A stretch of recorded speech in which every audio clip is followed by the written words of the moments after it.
15 seconds left. Good morning. Good morning. The return board of the May 18, 2021 primary and special election, having reconvened on this day of May 26, 2021, shall continue with the business of the canvass and computation. We will begin with public comment.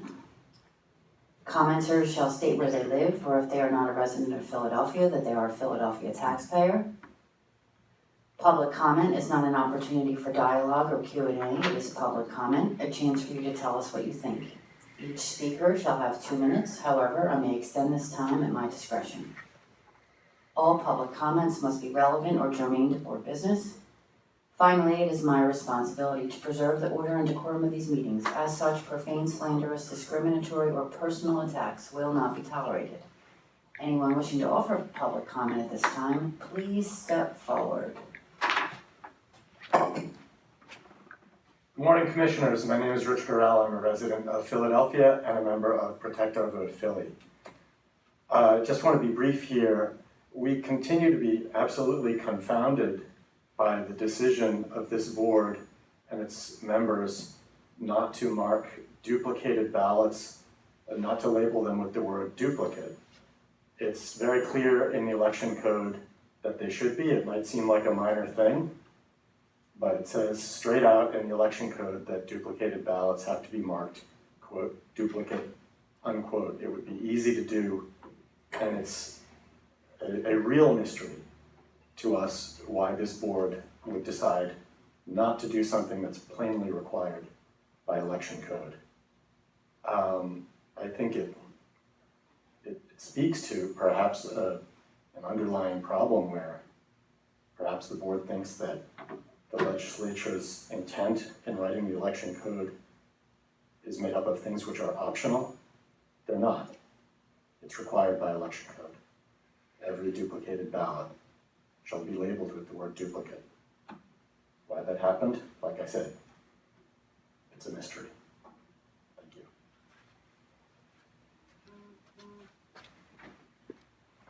Is there anyone else here for public comment? Hearing none, we'll hear from a report from the Secretary, Commissioner Sabir, regarding email public comments. Good morning. There were no public comments emailed by 9:45 a.m. Thank you. We will now proceed. Is there any other old business?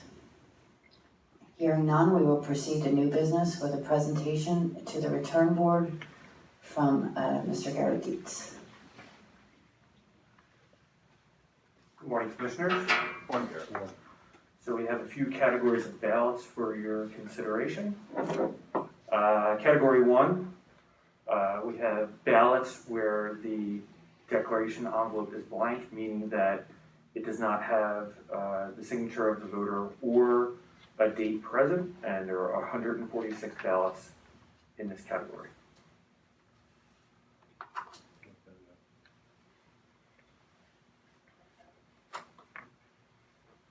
I vote to not count. I vote to not count. I vote to not count. Proceed.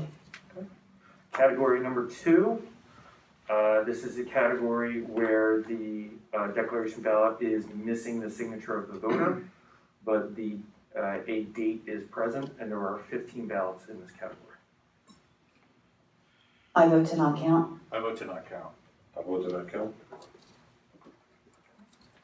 Category number 3, the voter affixed their signature on the declaration envelope, but the declaration is missing the date of signature. Garrett, I have a few questions regarding that. Is there any reason to believe that anyone other than the voters listed on the declaration envelope voted those ballots? There's no reason to believe that. Has there been any fraud or irregularity being alleged? None. Are all these voters registered and eligible to vote? Yes. So the voter only failed to add the date? Correct. And these ballots were received by election day at 8 p.m.? Yes, they were. When were ballots first made available? April 19th. Are there correspondence codes for all the ballots from the 2021 primary? Yes, there are. And are all the declaration envelopes in the style that we have only used for the 2021 primary? Yes, that's correct. So these ballots could have only been signed between April 19, 2021 and May 18, 2021, correct? Correct. Okay. For me, this is an issue of enfranchising versus disenfranchising. A failure to add a date is a minor technicality. Otherwise, the voter did everything right. Nobody is alleging fraud. The Supreme Court has stated over and over and upheld the principle that the election code must be liberally construed as to not deprive the voters of their right to elect a candidate of their choice. We voted to count these last November, and the Supreme Court upheld that decision. Justice Donahue stated, quote, that while failures to include a handwritten name, address, or date in the voter declaration on the back of the outer envelope, while constituting technical violations of the election code, do not warrant the wholesale disenfranchisement of thousands of Pennsylvania voters. As we acknowledged in Schembach, quote, ballots containing mere minor irregularities should only be stricken for compelling reasons. I agree with this assessment. As the result of the votes from this board, the Department of State redesigned the declaration envelopes to eliminate most of those requirements, enfranchising voters from all around Pennsylvania. Yet, because of one justice's opinion, the date is still on the envelope. I believe the same way I believed in November, that we should not punish these voters who did everything else right, from having their votes counted due to a minor technicality. Furthermore, since the Supreme Court allowed these to count in November, we should stay consistent so as to not confuse the voters. I will also note that the voters clearly are confused by this requirement, as this is the largest category of ballots coming before us today. Therefore, my vote is that we count these ballots. Because I believe the law is clear that unfortunately a date is required, which is also the reason why the Department of State kept the date on the declaration envelope to begin with. Unfortunately, I vote to not count these ballots. Just for clarity, the signature actually signed the declaration part of the envelope, is that correct? First, category 3, yes, that's correct. I vote to count. Thank you. Those ballots will count. Right, and there were 1,319 ballots in that category. Thank you. Um, Proceed. The next category, category number 4, these are ballots that were not enclosed in a secrecy envelope. There are 493 ballots in this category. So, I'm sorry, again, Garrett, I have a couple questions. So the voter only failed to put the ballot in a secrecy envelope. Correct, Were secrecy envelopes sent with every ballot? they weren't. Has there been any fraud or irregularity being alleged? None. Is there any reason to believe that anyone other than the voter listed on the declaration envelope voted these ballots? No. Are all these voters registered and eligible to vote? Yes, they are. Well, I will say that this is going to be a really tough vote for me. I was the one who raised this issue before last year's election. Since then, there was a massive voter education effort, and there has been a significant lower number of naked ballots. In November, I voted to count the naked ballots, but I was unable to get any of my colleagues to join me. But since then, in the same case that dealt with the ballots that we voted to count in November, the Supreme Court again opinioned that the secrecy envelope is a mandatory requirement. Maybe if we had counted the naked ballots in November, the court would have given it more consideration.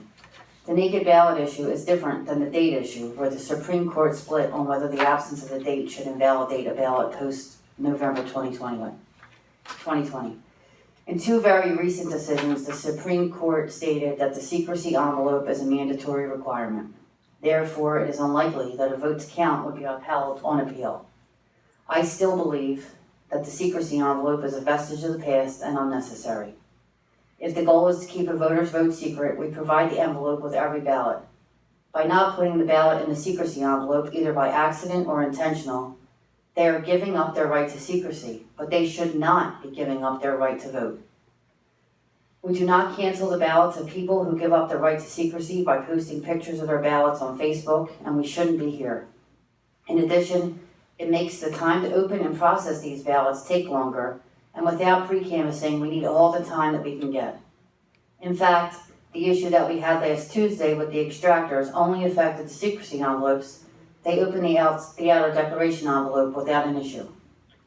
If we did not have the secrecy envelope, then those 40,000 ballots would have been up on the website at 8 p.m. Until the legislature or the courts changes this requirement, voters will continue to be disenfranchised. But as I stated earlier, my hands are tied by not one, but two recent Supreme Court decisions. I regrettably vote to not count these ballots.